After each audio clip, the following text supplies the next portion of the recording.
Praise the lord. ક્રિસ્મા ભાઈ તથા બહેનો, દિવ્ય ધ્યાન દિવ્ય સંદેશમાં તમારું સ્વાગત છે. જુલાઈ 21મી તારીખ. આ સંદેશ સાંભળે તમારા સૌ માટે અને તમારા પરિવારજન વિશે પ્રાર્થના કરું છું. તમારા બાઇબલ લઈ લો, પ્રભુના વચન સાંભળીએ. માથેનો ગ્રંથ 12મો અધ્યાય 46થી 50મી કલમ સુધી. ઈસુ લોકોને સંભાળતા હતા ત્યારે તેમના મા અને ભાઈઓ તેમની સાથે વાત કરવાની ઈચ્છાથી બહાર આવીને ઊભા. એટલે કોઈએ ઈસુને કહ્યું, જુઓ, આપના મા અને ભાઈઓ બહાર ઊભા છે અને આપની સાથે વાત કરવા ઈચ્છે છે. તેમણે એ સંદેશ લાવનારને કહ્યું, મારી મા કોણ, મારા ભાઈઓ કોણ? અને પોતાના શિષ્યો તરફ હાથ લંબાવીને કહ્યું, જો, આ રહ્યા મારી મા અને આ મારા ભાઈઓ. જે કોઈ મારા પરમપિતાની ઈચ્છા પ્રમાણે ચાલે છે તે મારો ભાઈ, તે મારી બહેન અને તે મારી મા. આ પ્રભુની વાણી છે, તે આપણો આધાર છે. ક્રિસ્મસ ભાઈ, તમે ગઈકાલે આપણે જોયું હતું જ્યારે એ લોકોએ કે ચમત્કાર માગતા ત્યારે પ્રભુ પોતે કહ્યું કે જુઓ, આ તો દુષ્ટ અને નિષ્ઠાહીન પેઢી. આજના શુભ સંદેશમાં જે લોકો પ્રભુને સાંભળતા હતા, પ્રભુ સંબોધતા હતા કે જે આ મારા ભાઈ, મારી બહેન અને મારી મા કહે છે. ક્રિસ્મસ ભાઈ, તમે પ્રભુ ઈસુ જે હેતુ માટે આવી હતા, ઈશ્વરના રાજ્યની સ્થાપના માટે, અને પ્રભુ ઈસુ નાસરેત છોડીને બધે ફરીને ઈશ્વરના રાજ્યનો સંદેશ પ્રચાર કરે છે અને ચમત્કાર કરે છે. એટલે એમના મા અને ઘણા દિવસથી કદાચ જોયા નહીં હોય, એટલે પછી પોતાની માને જોવા, પોતાના દીકરાને એ જોવા આવે છે અને સંદેશ મોકલાવે છે. અને ત્યારે પ્રભુ કહે છે, કોણ છે મારી મા? ક્રિસ્મસ ભાઈ બહેનો, જે લોકો આનો અર્થ અલગ રીતે સમજાવે, ઉલટી રીતે સમજાવે છે. જો પ્રભુ ઈસુ પોતાની માને માન આપતા નથી. કોણ છે મારી મા?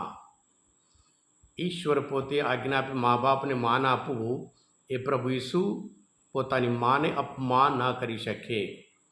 યોહાન ગ્રંથમાં 4 અધ્યાયમાં 34મી કલમમાં કહ્યું છે, જેણે મને મોકલ્યો એની ઈચ્છા પૂરી કરવી, એનું કામ પૂરું કરવું, એ મારો આહાર છે. એ પ્રભુ પોતે બોલે છે. એટલે આ બતાવે છે, જે કોઈ મારા પરમપિતાની ઈચ્છા પ્રમાણે ચાલે છે તે મારો ભાઈ, તે મારી બહેન, તેરી મા. એમાં પ્રભુ ઈસુ પોતે પોતાની માને ઈશ્વરની ઈચ્છા મુજબ સૌથી શ્રેષ્ઠ રીતે એક વ્યક્તિ ઈશ્વરની ઈચ્છા પ્રમાણે જીવ્યા હોય અને ઈશ્વરની યોજના માટે હા પાડી હોય, એ મરિયમ છે. એટલે ઈશ્વર પોતે એને પસંદ કરે છે. અને એ વ્યક્તિ કેવા, એ કૃપાથી પૂર્ણ છે. એટલે અહીંયા પણ લોકો આગળ પ્રભુ ઈસુ ખરેખર પોતાની માને ઊંચ સ્થાનમાં રાખે છે. અને ઈશ્વરની યોજના માટે તું કહે તારી વાણી મારે વિશે સાચી પડો, મરિયમે કહ્યું હતું. એ મરિયમને કોઈ દિવસ ઈસુ અપમાન કરી શકે નહીં. પણ સાથે સાથે ઈશ્વરના કુટુંબમાં જે ઈશ્વર પર વિશ્વાસ રાખે છે, બધા ઈશ્વરના કુટુંબમાં છે. ક્રિસ્મસ ભાઈ બહેનો, રોમના ધર્મ 8મો અધ્યાયમાં 16મી કલમમાં પૌલ પોતે કહે છે, પવિત્ર આત્મા પોતે જ આપણા આત્માની ખાતરી કરાવે છે આપણે ઈશ્વરના સંતાનો છીએ. અને જો સંતાન છીએ તો વારસ પણ છીએ, અને ઈશ્વરના જ વારસ, ખ્રિસ્તના સહવારસ છીએ. એમ કરીને બહુ અદ્ભુત રીતે પૌલ આપણને સમજાવે છે. હા ક્રિસ્મસ ભાઈ બહેનો, જેવી રીતે મરિયમ હંમેશા ઈશ્વરની ઈચ્છા પ્રમાણે જીવ્યા, તારી વાણી મારી વિશે સાચી પડો, એવી રીતે આપણે જ્યારે પ્રભુની ઈચ્છા પ્રમાણે જીવીએ અને ત્યારે આપણે પ્રભુ ઈસુના મા કે ભાઈ કે બહેન બની શકીએ છીએ. ક્રિસ્મસ ભાઈ બહેનો, મરાઠા સમ્રાટ શિવાજી એક યુદ્ધમાં, બહુ કઠિન હતું, એ યુદ્ધમાં એ જીતી ગયા હતા. એ ઉજવણી માટે બહુ મોટું સંમેલન આયોજન કર્યું હતું. અને ત્યારે સ્ટેજ પર 2 ખુરશી, 2 આસન મૂકવાનું કહ્યું હતું. એટલે બધાને નવાઈ લાગી કે શિવાજી પોતે એ ખુરશી પર બેસશે અને બીજી ખુરશી કોના માટે છે? આમ કદાચ એની પત્ની માટે કે પછી કદાચ રાજકુમાર માટે, એમ બધા રાખ્યું હતું. જ્યારે સમય થયો ત્યારે શિવાજી સ્ટેજ ઉપર આવ્યા, પોતાના માને લઈને પોતાની બાજુમાં બેસાડ્યા. આ મારી સફળતા, આ મારા વિજય, મારી માએ જે મને હૂંફ આપ્યો હતો, મારા માએ જે પ્રેરણા આપ્યું હતું, એના લીધે જેમ કરીને એને સન્માન કર્યું હતું.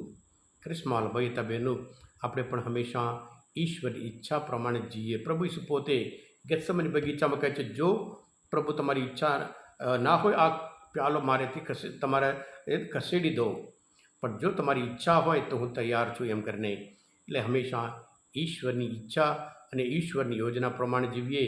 આપણે પણ પ્રભુ ઈસુના મા, ભાઈ, બહેન, માત્ર લોહી સંબંધ નહીં પણ ઈશ્વરના વચન પ્રમાણે જીવી આપણે ઈશ્વરના સંતાન બનીએ છીએ. હા કૃષ્ણવાલા ભાઈ બહેનો, આજના મનની અંદર શાસ્ત્ર પાઠ સમજવા માટે, પ્રભુ ઈશ્વર ઓળખવા માટે મદદરૂપ થયા હોય, તમે પોતે દિવ્ય અને દિવ્યને સબસ્ક્રાઈબ કરજો અને બીજા માટે પણ ફોરવર્ડ કરજો, કારણ તમે બધા આશીર્વાદિત છો, અભિષિક્ત છો. પ્રભુ ઈસુ હું તમારામાં વિશ્વાસ રાખું છું. બોલો દિવ્ય દયાનો જય. God bless you all. Jesus I trust in you.